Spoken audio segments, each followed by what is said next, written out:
Disclaimer. दोस्तों, मैं आप सभी को बता दूं, ये कहानी पूरी तरह काल्पनिक है। ये सिर्फ दर्शकों के मनोरंजन के लिए बनाई गई है।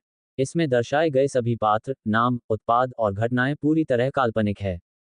ये कहानी किसी भी तरह से किसी भी व्यक्ति के भावनाओं, प्रथाओं, परंपराओं और विश्वासों के अपमान नहीं करती है।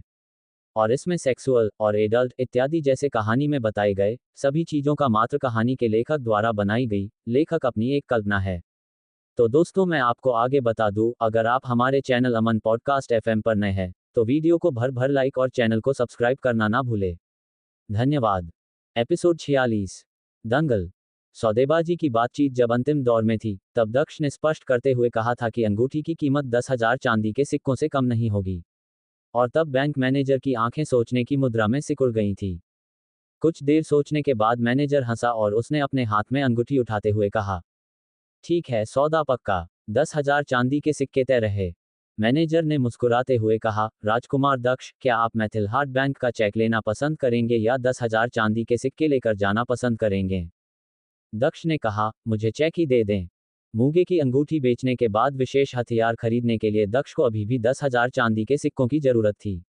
उसे महसूस हो रहा था कि बाकी सिक्कों को इकट्ठा करने का दूसरा तरीका सोचना होगा। मैनेजर ने तुरंत चेक पर दस्तखत किए और दक्ष को सौंपते हुए कहा, आपके साथ सौदा करके अच्छा लगा। दक्ष ने कहा, धन्यवाद। दक्ष अब इस बात को सोचकर चिंतित था कि और 10,000 चांदी के सिक्के की व्यवस्था कहां से होगी। तभी दक्ष को ध्यान आया कि मैथिलहाट के पास के गांव शाहपुर में काली पूजा के मौके पर एक विशाल मेले का आयोजन किया गया है। मेले में लोगों के मनोरंजन के लिए कुश्ती का आयोजन किया गया था, यानी वहां विशाल दंगल होना था, जहां विजेता को पुरस्कार के रूप में 10,000 चांदी के सिक्के देने का ऐलान किया गया। दक्ष सीधे शाहपुर गांव की ओर चल दिया। बिना इधर उधर रुके वो सीधे मेले में जाकर अखाड़े पहुंच गया। उसने देखा, अखाड़े में बहुत तगड़े पहलवान थे। उन पहलवानों की बॉडी देखकर दक्ष एक बार तो सहम गया। दंगल में कुश्ती का सेमीफाइनल चल रहा था। सेमीफाइनल मुकाबला 4 पहलवानों रामप्रीत, संतोष, संजीव, लोकेंद्र के बीच चल रहा था। सेमीफाइनल का पहला मुकाबला रामप्रीत और संतोष के बीच था, जबकि दूसरा मुकाबला संजीव और लोकेंद्र के बीच था। पहले मुकाबले में रामप्रीत ने संतोष को चारों खाने चित कर दिया, वहीं दूसरे मुकाबले में लोकेंद्र ने संजीव को पटकनी दे दी। दक्ष ने जब ये देखा कि अखाड़े में सेमीफाइनल मुकाबला चल रहा है तो उसे बेहद दुख हुआ। वह सोचने लगा कि अब वह कैसे 10,000 चांदी के सिक्कों की व्यवस्था कर पाएगा। चिंता में डूबा दक्ष फाइनल मुकाबला देखने लगा। उसके मन में इस बात की जिज्ञासा थी कि देखते हैं कि मुकाबले का नतीजा क्या निकलता है। फाइनल मुकाबला रामप्रीत और संजीव के बीच था। रामप्रीत और संजीव के बीच कड़ा मुकाबला जारी था। लगभग 15 मिनट के कड़े मुकाबले के बाद रामप्रीत ने धोबी पछाड़ लगाई और संजीव चारों खाने चित हो गया। रामप्रीत इस कुश्ती प्रतियोगिता का विजेता बन गया था। उसने बीच में अखाड़े में ताल ठोंकते हुए हुंकार लगाई, मैं जीत गया, मैंने कुश्ती में सबको हरा दिया है। एक बार फिर उसने अपने जांघों पर थपकी लगाते हुए कहा, किसी में इतनी हिम्मत है जो मुझसे कुश्ती लड़ सकता है? अगर मुझे हरा दिया तो उसे मैं अपना पुरस्कार विजेता का मेडल सौंप दूंगा। समूचा अखाड़ा शांत था। किसी में इतनी हिम्मत नहीं थी कि उस विशालकाय गठीले शरीर वाले पहलवान की चुनौती को स्वीकार सके। रामप्रीत ने कहा, कोई नहीं हरा सकता है मुझे। मैं सर्वश्रेष्ठ पहलवान हूं, मुझ में 10,000 भैंसे का बल है। कोई माई का लाल जिसने अपनी मां का दूध? दक्ष उसे बीच में रोकते हुए कहा, किसी भी आदमी को अपनी ताकत पर घमंड नहीं करना चाहिए। आपने भले ही इस दंगल में जीत हासिल करके हिंद केसरी का टाइटल ले लिया हो, लेकिन एक बात बताता चलूं कि इस दुनिया में हर इंसान से कोई दूसरा इंसान ताकतवर निकल ही आता है। इस धरती का कोई भी योद्धा ऐसा नहीं है जिसको हराया नहीं जा सके या जीवन में जिसने एक बार भी हार न मानी हो। अगर वो धरती पर के किसी इंसान से पराजित नहीं हो सकता है तो उसके ऊपर देवलोक है।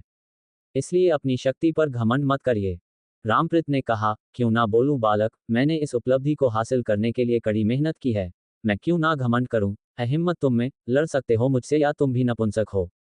जा, तू क्या लड़ेगा? तेरे तो दूध के भी दांत नहीं टूटे होंगे। दक्ष को गुस्सा आ गया। उसने अखाड़े में प्रवेश किया और कहा, मुझे तुम्हारी मूर्खता पर तरस आता है। तुम जिस तरह से बोल रहे हो वह कुश्ती के किसी भी योद्धा के लिए अशोभनीय है।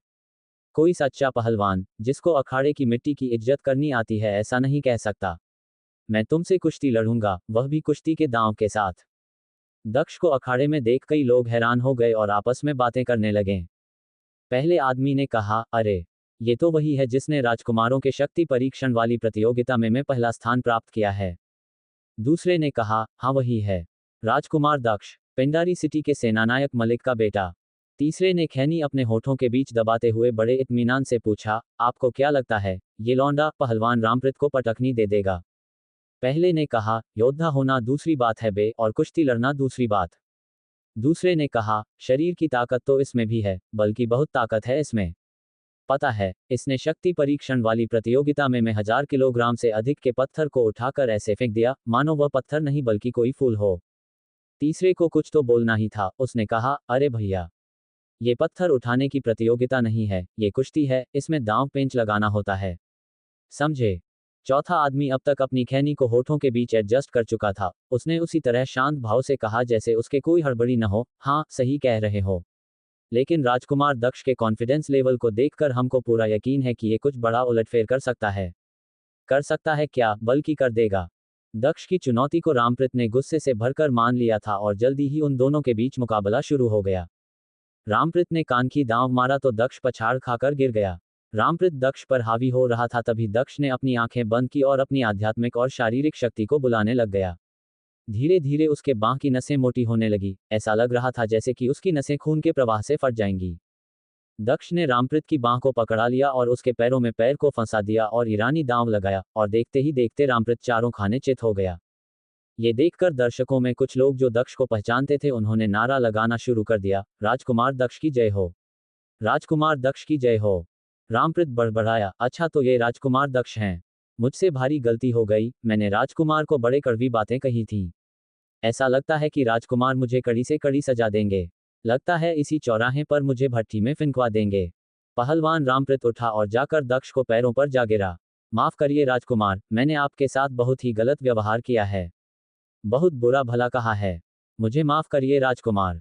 राजकुमार दक्ष ने उसके कंधे को पकड़कर उठाया, उठो रामप्रीत, तुम माफी के काबिल भी नहीं हो, तुम काफी घमंडी हो, तुम्हें कैसे माफ करें, सबसे पहले तुम अपने अंदर के अहंकार को त्यागो। जाओ यहां से पिंडारी सिटी के हर एक व्यक्ति से माफी मांगो, यही तुम्हारे अपराध की सजा है। दक्ष की बातें सुनकर रामप्रीत अखाड़े से बाहर चला गया। कुश्ती आयोजन समिति के अध्यक्ष ने दक्ष को विजेता घोषित किया और उसे 10,000 चांदी के सिक्कों से सम्मानित भी किया। राजकुमार 10,000 चांदी के सिक्कों के साथ अखाड़े से बाहर निकला तो उसने देखा एक कोने में प्रियदर्शिनी और पुष्पांजलि खड़ी थीं। दोनों उसे देखकर मुस्कुरा रही थीं। प्रियदर्शिनी ने कहा, दक्ष, आपका विल पावर तो गजब का है। आप में छुपी जादुई शक्तियों को समझना मेरे बस से बाहर की चीज है। राजकुमार दक्ष मुस्कुराया और कहा, अब हमारे पास 1 लाख चांदी के सिक्के इकट्ठे हो गए हैं, अब हमें जल्द से जल्द शस्त्र बाजार जाना चाहिए जहां हम शुभांगी से हथियार खरीद सकें। 2 घंटे के भीतर दक्ष उन चांदी के सिक्कों को लेकर शुभांगी के पास पहुंच गया था। उसने 1 लाख सिक्के शुभांगी के हाथ में थमा दिए और कहा, मुझे वो हथियार दे दीजिए जिसे मैंने सुबह पसंद किया था। शुभांगी की हैरानी का ठिकान नहीं था, पर उसने सेक्सी आवाज में दक्ष से कहा, आपके पसंद की हर एक चीज देने को तैयार हूं, बैठी हूं राजकुमार, कभी मेरे पसंद का भी तो ख्याल कर लिया कीजिए।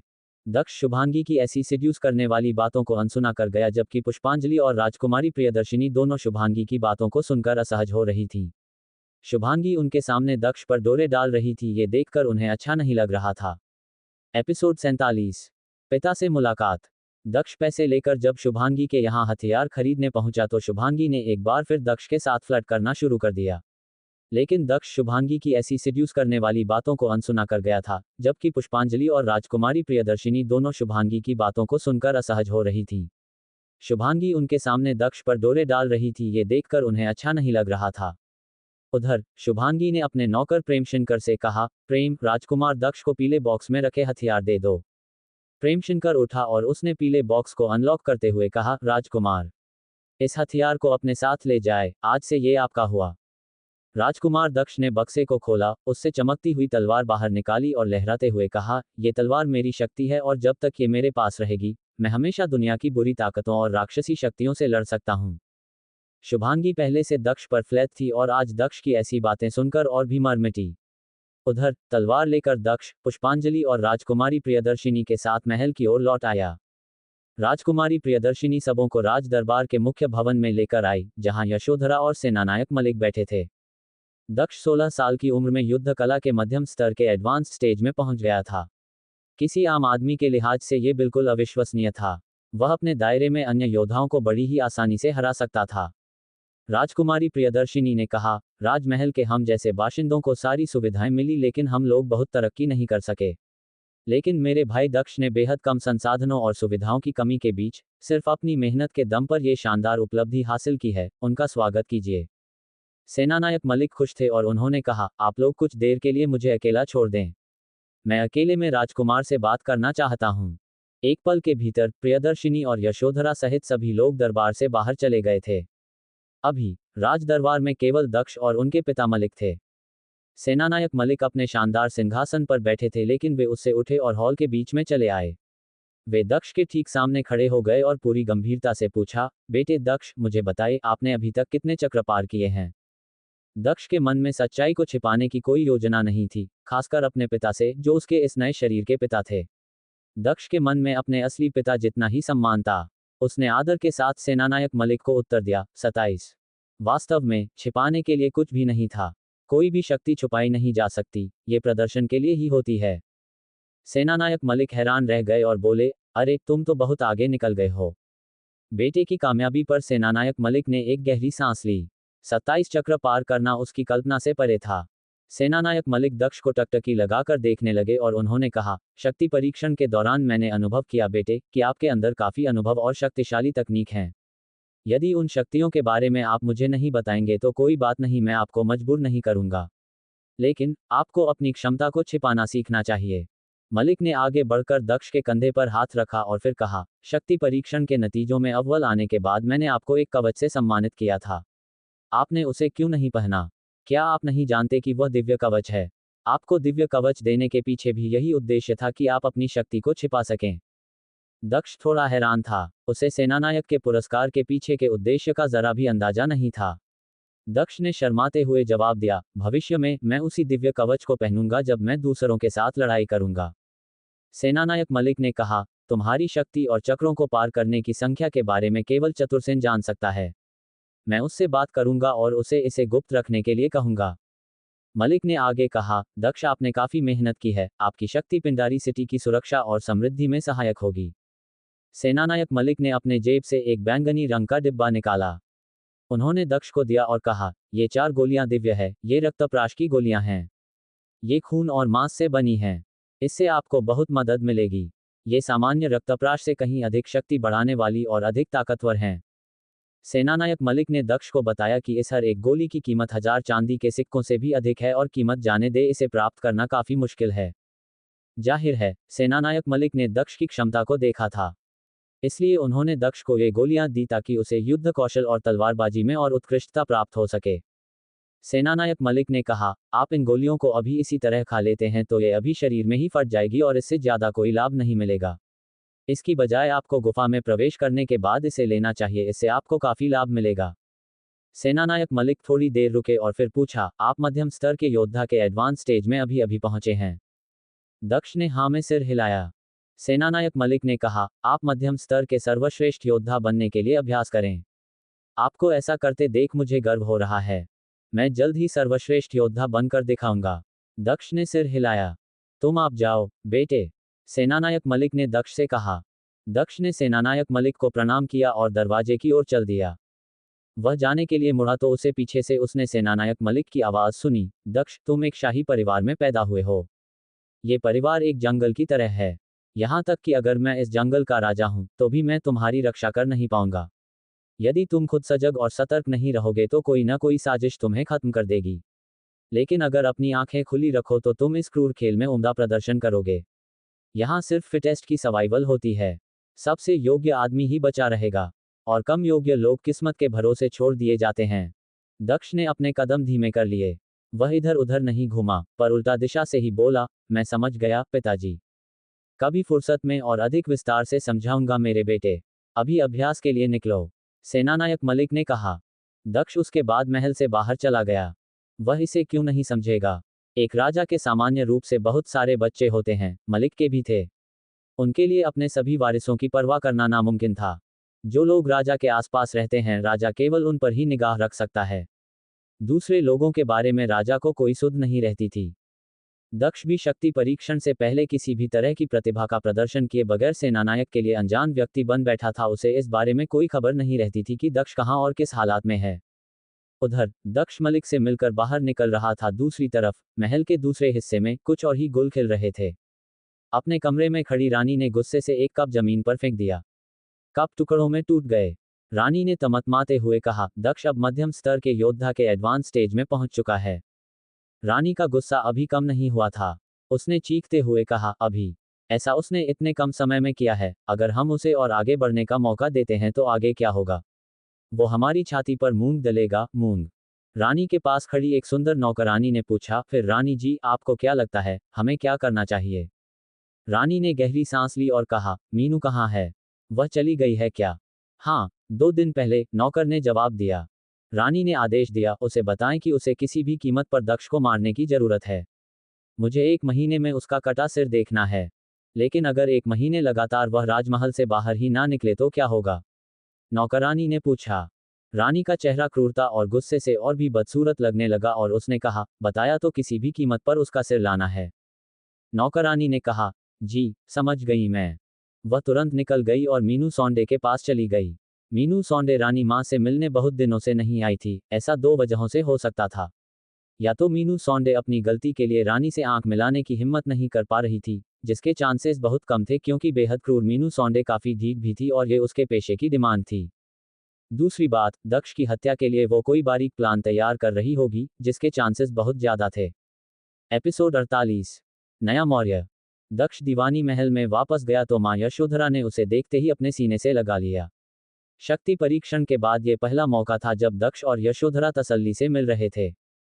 दक्ष को देखकर यशोधरा रोने लगी। मां का संघर्ष और त्याग हर एक बेटे को भाव विभोर कर देता है। महान योद्धा दक्ष भी इमोशनल हो गया था। दक्ष एक छोटे बच्चे की तरह मां की गर्दन लिपटा रहा।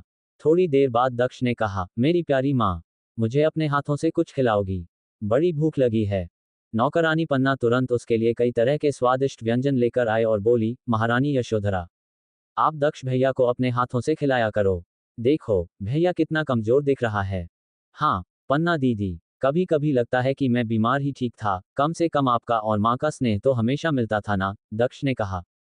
यशोधरा की आंखें नम थी, वह कुछ बोल नहीं पा रही थी, उसे विश्वास नहीं हो रहा था कि यह वही दक्ष है जो 3 महीने बिस्तर पर पड़ा रहता था। आज वही दक्ष है जो पिंडारी सिटी के सबसे शक्तिशाली योद्धाओं में से एक है। दक्ष ने भी अरसे बाद युद्धाभ्यास, व्यूह और लड़ाई से दूर कुछ सुखों के पल गुजारे थे।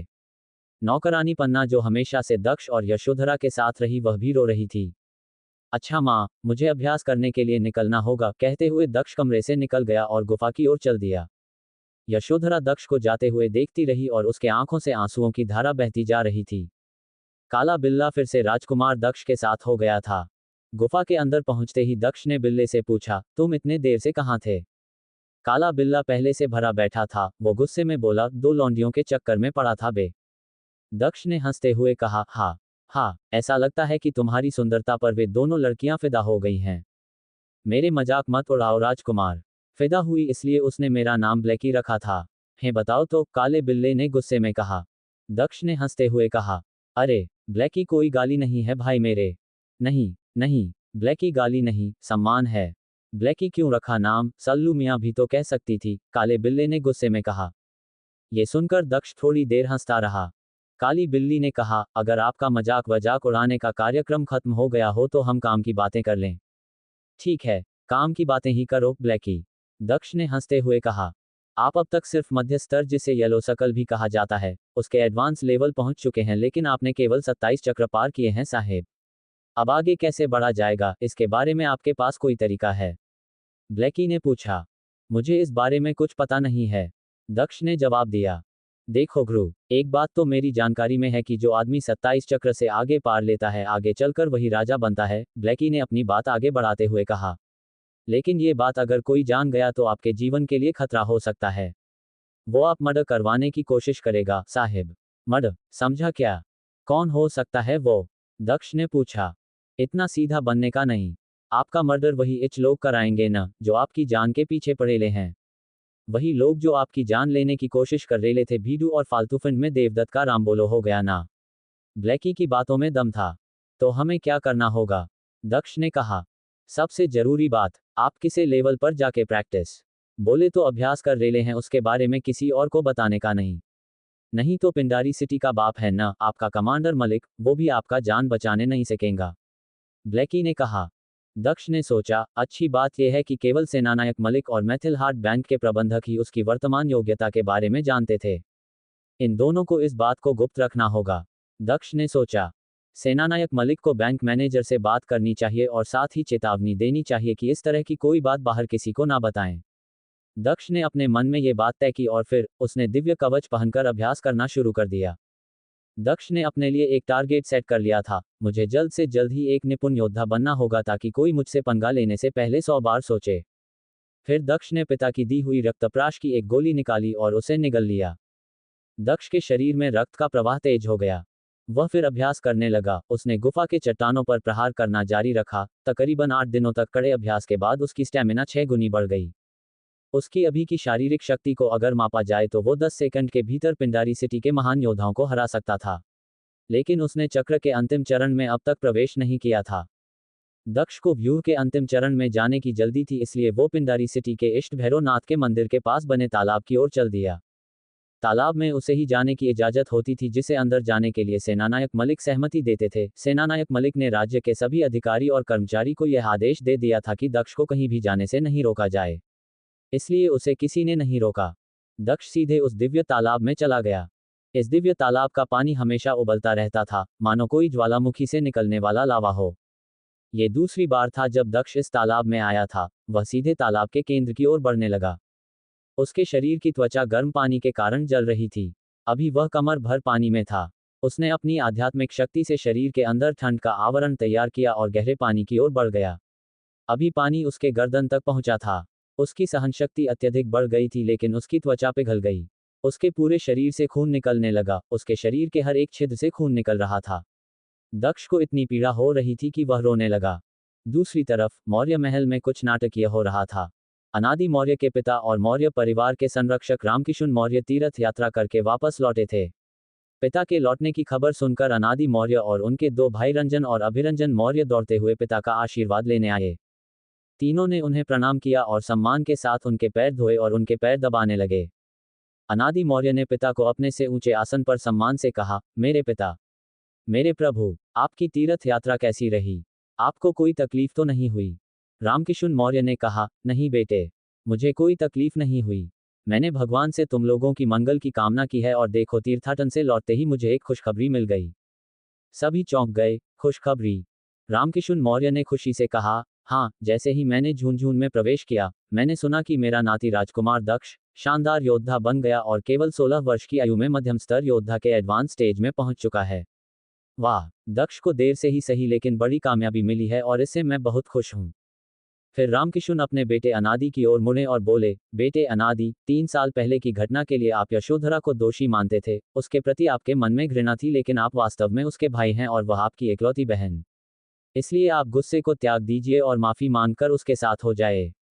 क्या संयोग है, मुझे अपने नाती पर गर्व है, जो पिंडारी सिटी का प्रतिभाशाली योद्धा बन चुका है। आप उसका भानुमति से विवाह करवा दें। दोनों बचपन से एक दूसरे को प्यार करते हैं। उनकी बॉन्डिंग देखकर एक बार सेनानायक मलिक ने वादा किया था कि वह भानु से दक्ष की शादी करवा देंगे। ये सच हुआ तो कितना शानदार होगा। उद्धरण चिन्ह। रामकिशुन मौर्य के तीनों बेटे चुप थे। ऐसा लग रहा था कि तीनों को सांप सूंघ गया हो। किसी में भी जवाब देने की हिम्मत नहीं हो रही थी। रामकिशुन के चेहरे की मुस्कान अचानक गायब हो गई। उसे एहसास हुआ कि कुछ तो गड़बड़ यहाँ जरूर हुई है, वरना ऐसी खबर से ये तीनों अपना चेहरा लटकाए क्यों रखते। उसने धीमी आवाज में कहा, क्या हुआ, तुम लोग इतने शांत क्यों हो? रंजन मौर्य ने कहा, पिताश्री, मुझे आपसे कुछ सच बताना है। कुछ महीने पहले बहन यशोधरा अपने बेटे और 9वें राजकुमार दक्ष को लेकर मौर्य महल आई थी और हमारे साथ बेहतर संबंधों को स्थापित करने की पहल भी थी, लेकिन भाई अनादि मौर्य ने उसे अपमानित किया और उन्हें यहाँ से निकाल दिया। उन्हें हमारे प्रति काफी नाराजगी होगी। अच्छे संबंध की बजाय हम अब दुश्मन हैं। ये सब अनादि मौर्य के कारण हुआ है। खून। तीसरे बेटे अभिरंजन मौर्य ने भी कहा, मैं सहमत हूँ। वे दोनों हमारे संबंधी हैं। यशोधरा इस घर की बेटी है और दक्ष हमारा भांजा। आपने बहुत गलत किया है भाई साहब। रामकिशुन मौर्य और अधिक क्रोधित हो गए। उन्होंने अनादि मौर्य पर नजर डाली और कहा, अनादि, आप ऐसे पद पर हैं जहां कभी इतना आवेग में नहीं आना चाहिए था। दक्ष केवल 16 वर्ष का है, लेकिन मध्यम स्तर का एडवांस योद्धा है, जिसका अर्थ है कि उसका भविष्य शानदार होने वाला है। अगर वह पिंडारी सिटी का सेनानायक बन गया तो यह तय है कि वह मौर्यों से बदला अवश्य लेगा। जो कि मौर्यों के लिए एक आपदा होगी। अब अपनी बहन से माफी मांगने के लिए मेरे साथ उनके पास चलो। तुम बिल्कुल गधे हो, लानत है तुम पर। एपिसोड 49। अंगद। रामकिशुन मौर्य ने जब यशोधरा और दक्ष के अपमान की बात सुनी तो गुस्से से उनका पारा चढ़ गया। और रामकिशुन ने कहा कि अनादि को उन लोगों से माफी मांगनी चाहिए। लेकिन तभी एक गुस्से भरी आवाज बाहर आई, हमें उनसे माफी मांगने की कोई आवश्यकता नहीं है। पिताजी, दादाजी, हम सातवें राजकुमार शिवदत्त पर भरोसा कर सकते हैं। राजकुमार दक्ष चाहे कितना भी शानदार क्यों न हो, वो सातवें राजकुमार के सामने बच्चा ही है। चिंता मत करो। थोड़ी देर बाद वहां एक लड़के ने प्रवेश किया। वो किसी स्त्री की तरह लग रहा था। उसकी आवाज अजीब थी और थोड़ी थोड़ी महिलाओं जैसी थी। वो अंगद था, मौर्य महल का पहला प्रतिभाशाली योद्धा। 3 साल पहले ही वो युद्ध कौशल के एडवांस स्टेज में पहुंच चुका था। लेकिन सातवें राजकुमार शिवदत्त को अपमानित करने के कारण उसे नपुंसक बना दिया गया। बाद में वो सातवें राजकुमार का गुलाम बन गया। अंगद, आपको राजकुमार शिवदत्त ने यहाँ आने की अनुमति कैसे दी? अनादि मौर्य ने अंगद से पूछा। मुझे पिंडारी सिटी की एक सबसे बड़ी समस्या को हल करने भेजा गया है, अंगद ने कहा।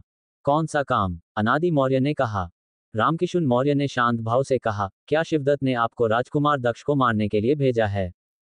अंगद ने कहा, मेरे भाई दक्ष को इतनी भी गंभीरता से लेने की जरूरत नहीं है। शिवदत्त कभी भी उसके साथ ऐसा नहीं करेगा, भले ही राजकुमार दक्ष ने अपना पूरा जीवन अभ्यास में बिताया हो। हालांकि रानी चिंतित हैं और उन्हें लगता है कि दक्ष पूरी तरह से निपुण योद्धा बन गया होगा और इसलिए रानी ने मुझे उसे मारने के लिए यहाँ भेजा। रामकिशुन मौर्य ने चिंतित भाव से कहा, वो आपके सगी फुआ का बेटा है। अंगद ने कहा, तो क्या हुआ?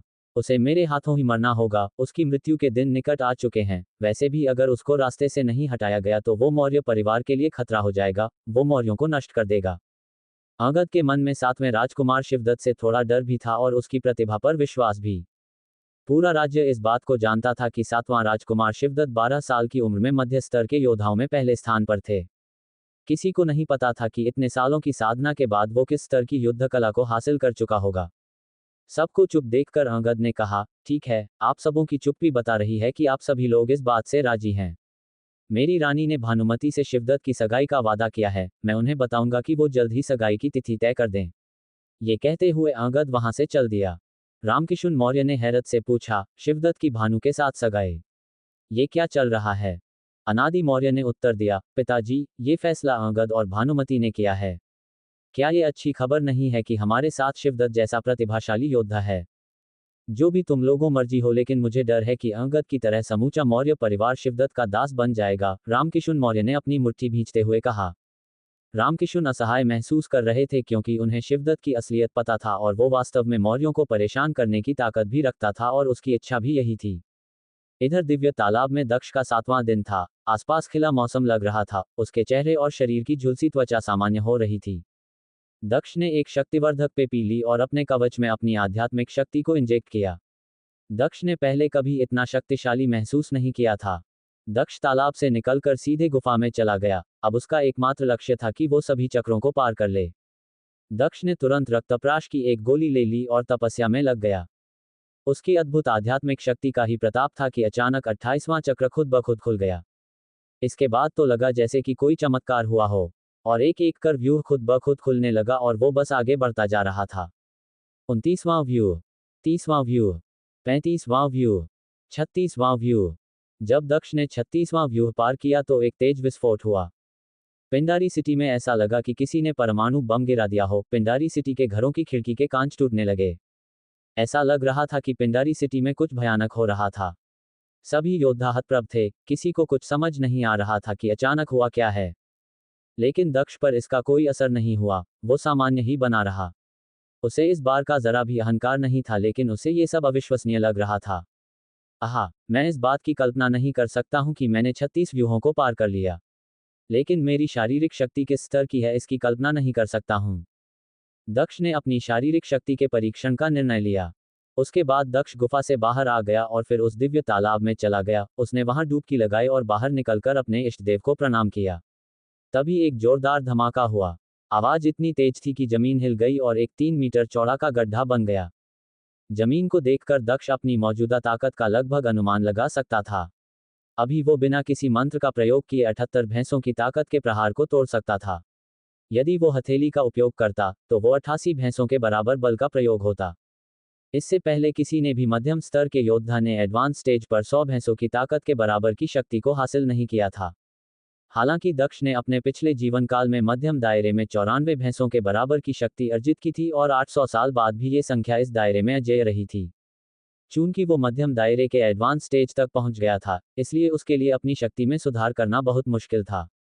इस मामले में वो येलो बोर्ड के योद्धाओं को आसानी से हरा सकता था। दक्ष ने अपने 36 चक्रों को पार करने पर प्राप्त आध्यात्मिक शक्तियों के परीक्षण का निर्णय लिया। उसने ब्लेड से अपने हाथ को हल्का जख्मी कर दिया जिससे तेजी से खून बाहर निकलने लगा।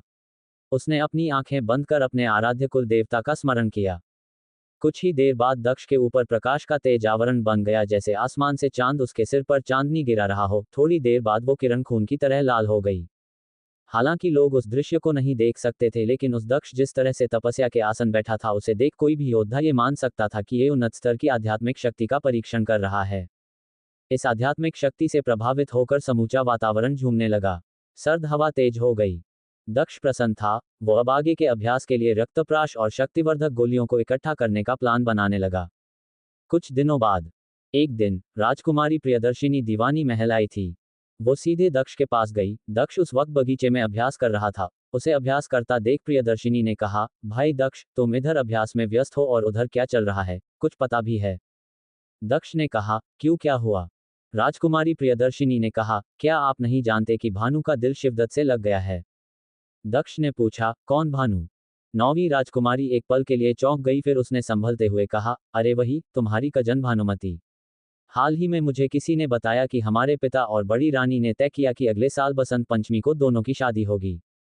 बढ़िया तो है, महल में रौनक होगी, नाच गाना होगा।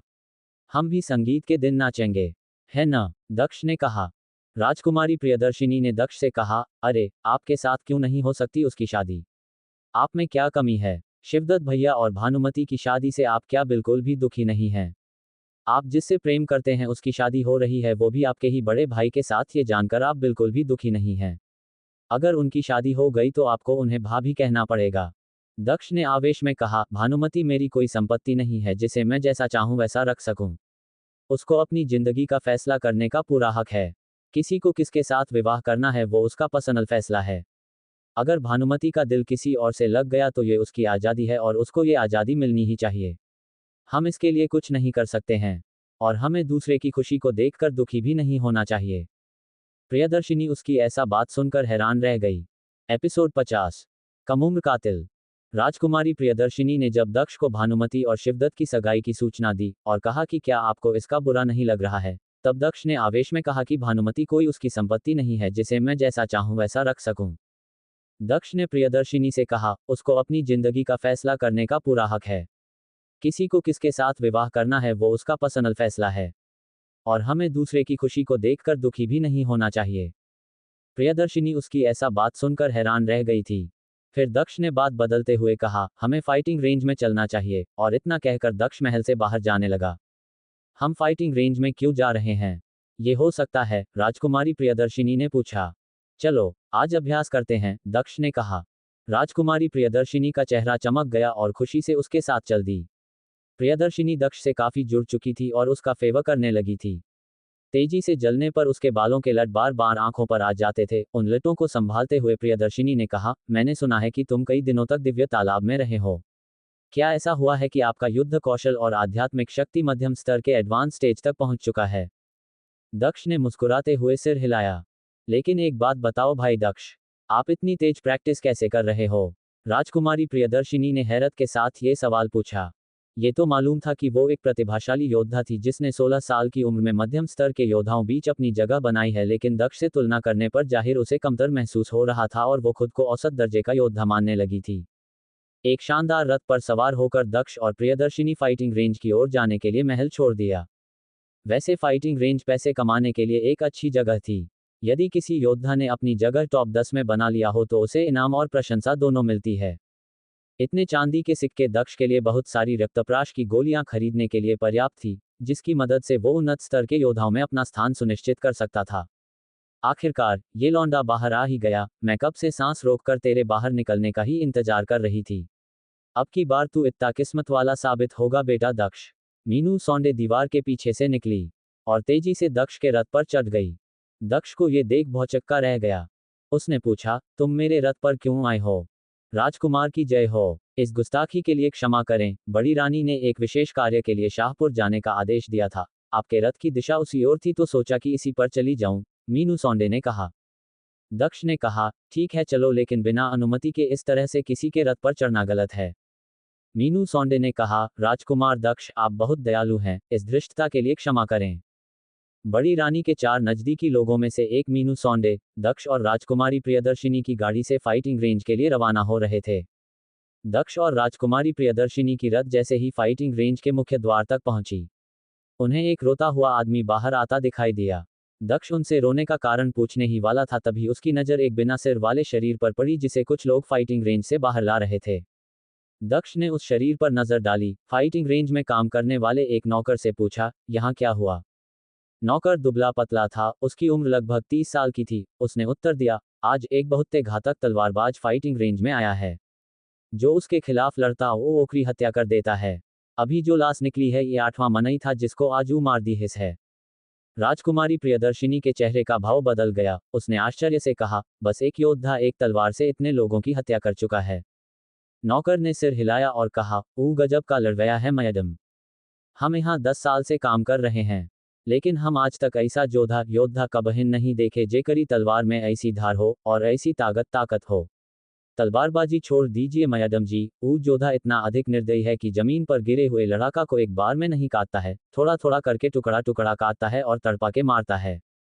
का बताएं मैडम, चीता जैसा तेज है और शेर के जैसा जोरदार हमला करता है। खतरनाक है, एकदम खतरनाक, और उसका एज पूछिए ही मत। राजकुमारी प्रियदर्शिनी ने उत्तर दिया, जो व्यक्ति सिर्फ एक तलवार का इस्तेमाल करके एक दिन में 8 खतरनाक और निपुण योद्धाओं को मार सकता है, उसकी आयु कम से कम 18 या 19 साल तो होगी ही। नौकर ने हंसते हुए कहा, नहीं मैडम जी, उसका नाम पुष्पेश है और वो अभी 15 साल का है। राजकुमारी प्रियदर्शिनी को अचानक झटका लगा। 15 साल की उम्र, मुझे उसे देखना है, कहते हुए राजकुमारी प्रियदर्शिनी तेजी से फाइटिंग रेंज की ओर बढ़ने लगी। दक्ष भी उसके पीछे पीछे तेजी से फाइटिंग रेंज में चला गया। उस समय एक कठोर और नाटा लड़का अखाड़े में अंदर खड़ा था। उसकी उम्र 14 या 15 साल की रही होगी। उसके कपड़े पर खून के छींटे थे और उसके हाथ में एक तलवार थी।